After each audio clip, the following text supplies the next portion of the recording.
All right, welcome back. Our GMC Sierra tweet of the night is from the NFL on CBS, and they point out something that becomes very clear to me, that the MVP is going to be one of two San Francisco 49ers the way it is right now. I know there are 3 games left. A lot of very good candidates like Dak Prescott and Tyreek Hill. But when you look at what Brock Purdy has done, he's number 1 in every statistical category for quarterbacks.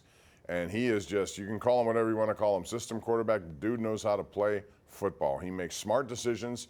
He sometimes gets flushed out of the pocket, always keeps his eyes downfield. Now, the other component of that is that you have a team that has a running back named Christian McCaffrey. He has 30 touchdowns in his first 25 games as a San Francisco 49er. The dude is just balling out, as they say. He has 20 touchdowns this year. He's going to have probably 1,800 yards rushing and close to 800 yards in receiving.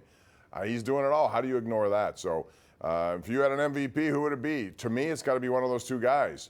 And it's interesting, yesterday Purdy said the MVP is clearly Christian McCaffrey, and then McCaffrey was asked about it, and he said, no, it's Brock Purdy. So I think those are your best 2 choices. 412-575-2600. Let's go to the phone lines. Our number 1 Cochrane Go One Better caller of the night is John in Baldwin Township. Hey, John, what's up? Hi, Bob. You look terrific tonight with your outfit. You dress just beautifully every time. Every time well, I thank see you. it. I appreciate that. I'll tell my wife Lisa, she's in charge of that after she goes to Heinz Healy's to buy the clothes. So I appreciate She that. does a great job. I just wanted to talk to you about some golf, Bob. I'm wondering about Liv and the PGA. You know, they're due to come to some kind of a resolution to this situation by the end of the year. I'm wondering what you think about it. Are they going to be able to do it, and should they do it? John, good question. And quite frankly, from what I understand, there's going to be a continuance. They have no clue what they're doing right now. It's already near the end of the year, and they don't have a plan in place. Recently, Jay Monahan, the commissioner, was in Saudi Arabia. I know there are other people involved or getting involved in this, is trying to make some sort of deals, but Monahan, handed out a raw deal to players on the PGA Tour. After saying what he said, how he would never get in bed with this group, he did exactly that. I believe he was hospitalized because of the stress of this decision. And all these golfers who said no and they'd be loyal to the PGA Tour were sitting behind while all these other people were taking hundreds of millions of dollars, and now Jon Rahm's done it. I wouldn't be surprised if others do it as well. But listen, bottom line is, it's got to be good for golf globally. I don't see the LIV format working. They don't have a national TV contract other than CW. They're going to have to get one, but every one of them's tied up to long-term deals with the PGA Tour. So not sure exactly how it's going to go. I know majors want all the best names, and they should. But if you're the PGA Tour and you have sponsors bailing out, like Wells Fargo did, like Workday might, you got to make sure that you get a field that's a good field. So the solution is, I don't know at this point. But something's got to get done at some point. They've had a lot of time to think about it. Good call, John. Thank you very much. Now let's go to Bob in Bethel. Bob, you're on the Nightly Sports Call. What's going on, Bob? Hey, good evening, Bob. Here's the question of the night. What would you do? Would you move on from Tomlin? I think they need. I think they got to get better coaches. I'll say that. Whether or not it's him involved or not, I think that's going to be one of the requests. That ownership is going to make.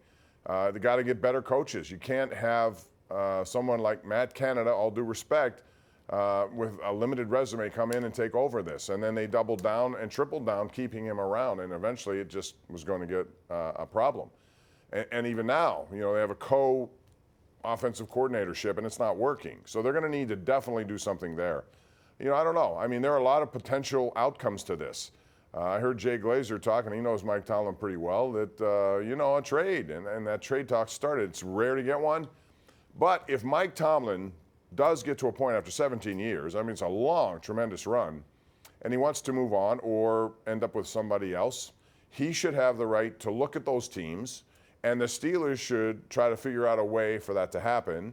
In the meantime, he can also help the Steelers by getting sort of a rebuild going in terms of draft picks. So that's one possibility. I don't give that a lot of possibility. I think that's like 10%. I think mostly this will be a request to change coaches, a lot of coaches, and see what happens after that. But, again, there are 3 games left. They still have football to play. You never know what's going to happen in the NFL. First things first, they got to beat Cincinnati, win out, and hope some things happen. Last I checked, 8.4% chance of making the playoffs. That's not good. especially after they were sitting there 7-4 with the potential of going at minimum 9-5, and they lost all 3 of those games. Dave in the north side. What's up, Dave? How are you? Yeah, I think the Steelers should have tried to get Frank Wright on the offensive coordinator since he got fired from the Colts because he helped the Eagles. Well, he got fired from the Panthers. Yeah. Yeah. Well, I mean, they're going to go through that at the end of the year. So at this point, there's nothing going to happen. Nothing will change. You're still going to have Faulkner and Sullivan doing what they're doing. And that's not going to change till the end of the year when things will change. Jerry in Elderton joins us right now on KDKA Plus. What's up, Jerry? Oh, yes. I'd like to make a comment about the Steelers coaching. They ain't had a head coach since Bill Cowher left. Jerry, I'm not going to sit there and tell you and diminish what Mike Tomlin's been able to do. He's had a 17-year run. He will be in the Hall of Fame. Yeah, I know there are not enough playoff wins. I understand all of that, and I know if you look at it and break it down, when they've gotten into the playoffs, they've gotten walloped. And historically, 3 straight games given up 40 points. There's a lot not to like about the postseason.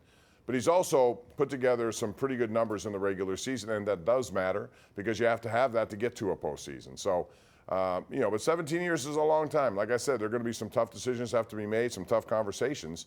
But to say that is just disrespectful and not something that I think is necessary to bring up. Marty in Charleroi. What's up, Marty? How are you? Go ahead, Marty. We had a good draft this year, but nothing panned out.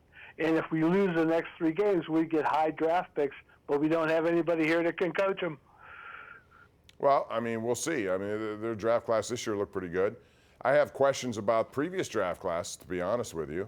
You look at, you can argue that Najee Harris, a running back who really hasn't lived up to the first-round potential, that was a reach. They shouldn't have done it. There were other positions. You can get running backs a lot of different places, vis-a-vis Jalen Warren. Kenny Pickett may have been a reach.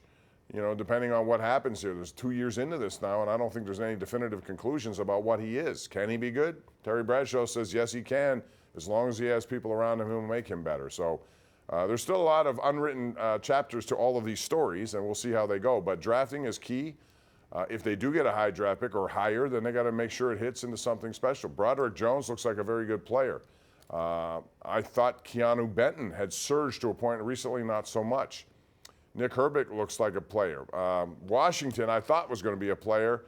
He still could be. He's a big guy, but he hasn't done much of late. So they've had some issues with blocking their tight ends collectively, and they need to get better with that. Mike joins us right now on the Ireland Contracting Nightly Sports Call. Mike is in Brighton Township. Go ahead, Mike. Hey, Bob, how are you? I'm good. How are you? Good. Watching the Penguin game again tonight, it always seems the case that Evgeny Malkin finds himself in a stupid penalty that ends up, if not costing us a goal, it's totally demoralizing to the team, and it switches momentum every time. And if he's not putting up the points like he has been in the last year, do you see a trade possibly happening with him? No, if you're going to trade him, Mike, it should have happened a few years ago. No, they signed him. I don't know what you can get for Malkin now compared to what you would have gotten 4 or 5 years ago, or even 3 years ago. You might be referring to the Joel Eriksson Ek dive. I thought there was an embellishment there. Yeah, he got his stick into him a little bit, but that was a dive. They didn't call it. Yeah, he has a propensity. He's one of the most penalized guys on the team year in and year out. And most of those happen in the offensive zone, which is what you don't want. But he's having a pretty good year so far, 11 goals. I think if you get Rust back and they get healthy a little bit, some of these guys, they'll be okay there. They need to get consistent scoring from everyone. Their power play has got to be better, and it's looked better of late, and that's going to be a key. Rich in Upper St. Clair joins us right now. Hey, Rich, what's up? Bob, hi. How about a little love for Duquesne basketball? Yeah, I saw they won tonight. On a buzzer beater by David Dixon, was it? I think they're 8-2 now or something like that. I think Keith Dambrot has done a very good job with that team, as has Jeff Capel. They have 8 wins as well, so good for local college basketball. Hopefully it will continue into their conference play. We're due for a break. We'll take it, come back with more. This is the Ireland Contracting Nightly Sports Call. We're live on KDKA+.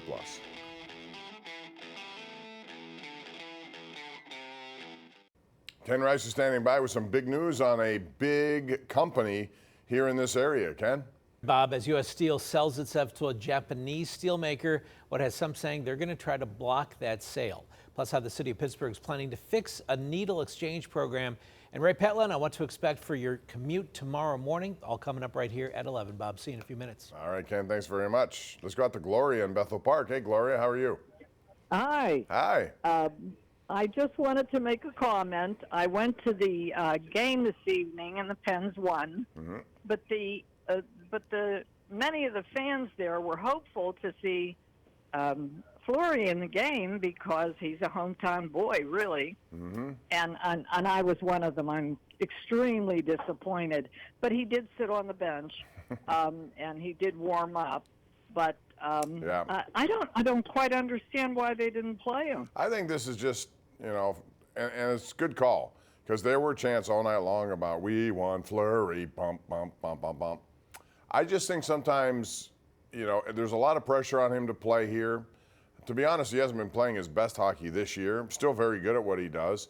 But I think Gustafsson, based on the rotation they were using, it was his turn to play, and he has kind of moved himself into that position of being a number one goalie. So I understand why people would have been disappointed. I was too. I wanted to see him play here. But certainly one of the great all-time Penguins, and one day we'll have his numbers up in the rafters. And he'll be in the Hall of Fame because that career is amazing what he's been able to do, and he may still continue to play. So this may not be your last shot to see him, although at age 39, the opportunities are getting few and far between. So Penguins, Carolina coming up on Saturday. Let's squeeze in Gary real quick in Whitehall. Gary, make it quick if you can. Bob, I'm just calling to see if you would sit any of the wide receivers, maybe as a disciplinary issue, to see if, they can work a little harder to play. I agree. They have quit on plays. There's inexcusable to do that. Mike Tomlin has had talks with specifically Pickens, and he says he's still got to learn more. But he has to play him, I guess, because there's no other choice, although I would make a statement at some point. That's going to do it for us. Thanks for joining us.